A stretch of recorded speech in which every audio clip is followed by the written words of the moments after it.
नमस्कार दोस्तों, स्वागत है आपका न्यूज डिकोडर में। जियोपॉलिटिक्स की दुनिया में अक्सर बड़ी बड़ी शॉकिंग न्यूज दिखते आए हैं, लेकिन जो अभी अमेरिका की तरफ से हो रहा है वो लिटरली जियोपॉलिटिक्स के सिलेबस से भी बाहर है। एक्सपर्ट्स खुद हैरान हैं और कह रहे हैं समझ ही नहीं आ रहा ट्रम्प एडमिनिस्ट्रेशन की डिप्लोमेसी इतनी अनऑर्थोडॉक्स कैसे हो गई। अभी जो डेवलपमेंट सामने आए हैं उन्होंने यूरोप और यूक्रेन की नींद उड़ा दी है, और इस अनऑर्थोडॉक्स डिप्लोमेसी का सबसे बड़ा प्रूफ हमें अभी दो बड़े डेवलपमेंट में देखने को मिला है। पहला, डोनाल्ड ट्रंप का यूक्रेन और यूरोप को लेकर क्लियर स्टांस। दूसरा, यूएनएससी में जॉर्जिया इशू पर अमेरिका का अनप्रेसिडेंटेड स्टैंड। चलिए डिटेल में समझते हैं। कुछ दिन पहले ट्रंप ने सिग्नल दिया था कि अमेरिका शायद यूरोप और यूक्रेन को अबैंडन कर दे, लेकिन अब उन्होंने क्लियर कट कर दिया है कि this is not my war. मतलब दोस्तों, ट्रंप ने ओपनली अनाउंस कर दिया है कि यूक्रेन के वार में अमेरिका का कोई लेना देना नहीं है, ना फंड्स, ना सिक्योरिटी गारंटी और ना ही अमेरिकन ट्रूप्स यूक्रेन की जमीन पर। सोचिए, जो यूक्रेन अभी तक अमेरिका के सपोर्ट पर सर्वाइव कर रहा था, अब उसके पैरों तले जमीन खिसक चुकी है। जेलेंस्की के लिए एक सबसे बड़ा सेटबैक है। वहीं दूसरी डेवलपमेंट तो और भी ज्यादा शॉकिंग है। इसे समझने के लिए हम थोड़ा फ्लैशबैक में चलते हैं। साल 2008 रशिया ने जॉर्जिया पर अटैक किया और उनके दो रीजन अब्खाजिया और साउथ ओसेटिया कैप्चर कर लिए। आज भी ग्राउंड रियलिटी यह है कि दोनों टेरिटरीज रशिया के कंट्रोल में है, ऑल्दो इंटरनेशनली वो जॉर्जिया का हिस्सा माने जाते हैं। हर साल यूएनएससी में एक रेजोल्यूशन पास होता है जिसमें रशिया की निंदा होती है और डिमांड की जाती है कि वो टेरिटरीज छोड़े, और हर साल यूरोप और अमेरिका मिलकर सपोर्ट करते हैं जॉर्जिया को। लेकिन दोस्तों, इस साल 2025 में 17 सालों के इतिहास में ऐसा पहली बार हुआ है जब अमेरिका ने अपना स्टैंड बदल दिया। जब रेजोल्यूशन लाया गया तो फ्रांस, यूके ने सबने सपोर्ट किया, लेकिन अमेरिका ने अपने आप को एब्सेंट कर लिया।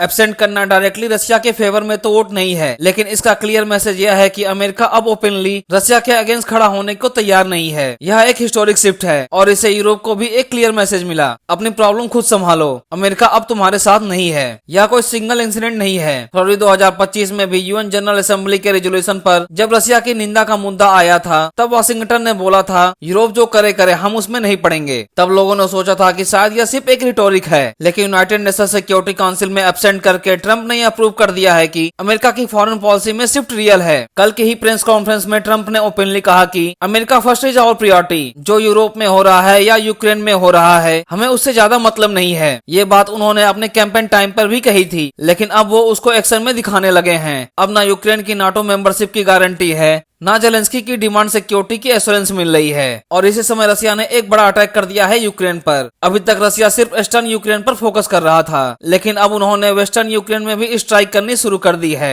लेटेस्ट अटैक में रशिया ने एक इलेक्ट्रॉनिक मैन्युफैक्चरिंग फैक्ट्री को पूरी तरह से डिस्ट्रॉय कर दिया है। यह कंपनी एक सिंगापुर हेडक्वार्टर कंपनी का प्लांट था जो यूक्रेन में था। मतलब एक तरफ ट्रंप का सपोर्ट विड्रॉ करना और दूसरी तरफ रशिया का एक्सपेंड होता वॉर फ्रंट, दोनों मिलकर यूक्रेन को ज्यादा से ज्यादा वल्नरेबल बना रहे हैं। तो क्वेश्चन यह है कि ट्रंप की ये अनऑर्थोडॉक्स डिप्लोमेसी का आउटकम क्या होगा? क्या इससे वार खत्म होगा क्योंकि यूरोप अकेला पड़ जाएगा और रशिया के सामने कॉम्प्रोमाइज कर लेगा, या फिर स्टेप कॉन्फ्लिक्ट को और एक्सलेट करेगा? फिलहाल कहना मुश्किल है, लेकिन एक चीज तो क्लियर है, यूक्रेन और यूरोप की प्रॉब्लम अब मल्टीप्लाई हो रही हैं। अमेरिका अब ओपनली कह रहा है कि पुराने कॉन्फ्लिक्ट और बेवजह की वॉर्स में अब वो इन्वॉल्व नहीं होगा। यूक्रेन की नाटो मेंबरशिप अब प्रैक्टिकली डेड है। जेलेंस्की को सिक्योरिटी गारंटी नहीं मिल रही है, और हर नए रशियन अटैक के बाद यूक्रेन और ज्यादा अनस्टेबल होता जा रहा है। फिलहाल यूक्रेन की सिचुएशन बदतर हो चुकी है। एक तरफ अमेरिका का सपोर्ट गायब हो गया और दूसरी तरफ से रशिया का प्रेशर डबल हो गया। जेलेंस्की की कुर्सी अब डेंजरसली शेक कर रही है। वहीं यूरोप के लीडर भी अब पैनिक मोड में है, क्योंकि अगर अमेरिका ने अपने हाथ खींच लिए तो नाटो की क्रेडिबिलिटी पर भी बड़ा सवाल उठता है। और अगर कल को रशिया और ज्यादा एग्रेसिव हो गया तो यूरोप खुद को कैसे डिफेंड करेगा? ट्रंप का यह स्टैंड एक तरीके से पूरा ट्रांसएटलांटिक अलायंस को हिला रहा है और इससे एक नया ग्लोबल ऑर्डर शेप ले रहा है, जहां अमेरिका अपने इंटरेस्ट के बाहर किसी को सपोर्ट नहीं करेगा। तो दोस्तों, दो डेवलपमेंट ने जियोपॉलिटिकल मैप को हिलाकर रख दिया है। पहला है यूएनएससी में जॉर्जिया रेजोल्यूशन पर अमेरिका का एब्सटेन करना, और दूसरा है ट्रंप का यूक्रेन वॉर से हैंड्स ऑफ अनाउंसमेंट। दोनों मिलकर एक ही चीज दिखाते हैं, अमेरिका की डिप्लोमेसी एक नए डायरेक्शन में जा रही है। ये अनऑर्थोडॉक्स है, अनप्रिडिक्टेबल है और सबके लिए शॉकिंग है। आपको क्या लगता है, क्या ट्रंप की पॉलिसी से यूक्रेन का वॉर खत्म होगा या यूरोप की प्रॉब्लम और ज्यादा बढ़ेंगी? कमेंट सेक्शन में अपना ओपिनियन जरूर शेयर करें और इसी तरह के कंटेंट के लिए हमारे चैनल को सब्सक्राइब करें।